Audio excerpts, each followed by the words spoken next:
sixième séquence numéro 31, exercice 46 de la page 171.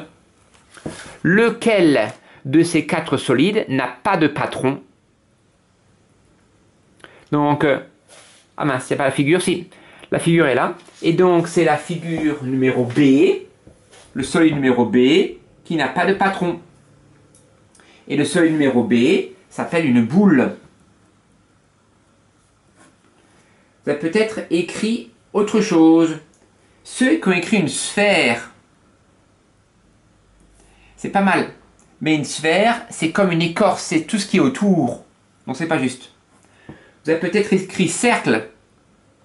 Cercle, c'est quelque chose, c'est une figure plane qui n'a pas de volume. Et donc cercle, c'est faux.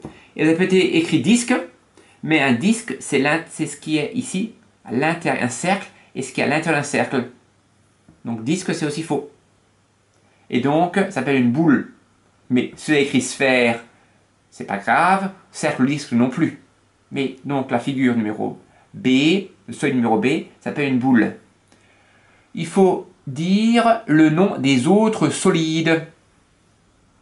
Pour le solide numéro A, il y a un triangle et les faces latérales sont un triangle. Donc toutes les faces sont un triangle. On appelle ça un tétraèdre, mais c'est aussi une pyramide. Le solide numéro C aussi c'est une pyramide. La base c'est un carré et les faces latérales sont un triangle.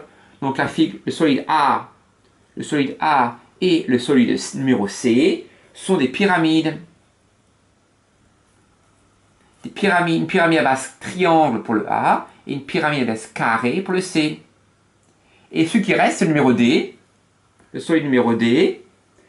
Là, il y a deux faces superposables qui sont les triangles et les faces latérales sont les rectangles. On appelle ça bien sûr un prisme. Si on peut préciser, c'est un prisme droit à base de triangle. Un prisme droit à base triangulaire. Question numéro B. Attribuez chacun des patrons suivants à l'un des solides précédents. Le patron numéro 1, on voit qu'il y a un carré et des triangles qui se rejoignent à un même sommet. C'est bien sûr une pyramide. Donc le patron 1 est celui de la pyramide à base carrée, c'est-à-dire le solide numéro C. Le patron numéro 2, on voit par exemple qu'on a une base en forme de triangle, trois faces latérales rectangulaires et une face superposable triangulaire. Et donc c'est bien sûr le prisme et celui du prisme droit du solide numéro D.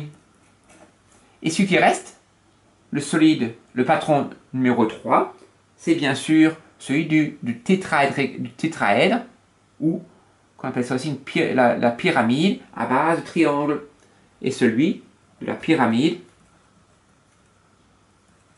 à base triangle, qui est la figure numéro A.